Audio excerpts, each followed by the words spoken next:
கட்டினா இப்படி ஒரு வீட்டை தாங்க கட்டணுமே. கிட்டத்தட்ட 100 வருட பழமையான ஒரு வீடு. பெல்ஜியத்துல இருந்து கண்ணாடியையும், பர்மாவில இருந்து தேக்கையும், ஜப்பான் ஸ்பெயின்ல இருந்து டைல்ஸையும், இட்டாலியில இருந்து பளபளப்பான மார்பிள்ஸையும் இறக்குமதி செஞ்சு கிட்டத்தட்ட 100 ஆண்டுகளுக்கு முன்பே பிரம்மாண்டமான ஒரு வீட்டை கட்டியிருக்காங்க.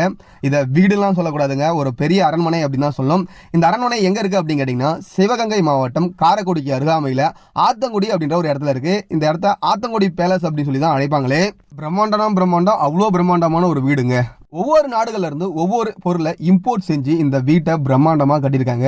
இந்த கட்டிடக்கலையில இருந்து இன்ஸ்பயர் ஆகி தான் ஆத்தங்குடி டைல்ஸ் இன்னைக்கு உலக புகழ் பெற்று இருக்கு.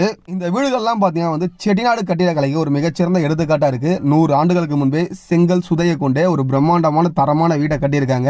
இந்த இடம் எங்க இருக்கு அப்படின்னு கேட்டீங்கன்னா, காரைக்குடிக்கு அருகாமையில ஆத்தங்குடி அப்படின்ற இடத்துல இருக்கு. ஆத்தங்குடி பேலஸ் அப்படின்னு சொல்லிட்டு இந்த வீட்டை அழைப்பாங்க. உள்ளார போறதுக்கு ஒரு 50 ரூபாய் என்ட்ரி டிக்கெட் வாங்குவாங்க. 20 நிமிஷம் டைம் தருவாங்க. அங்கேயே ஒரு கைடு இருப்பாங்க. அவங்க இந்த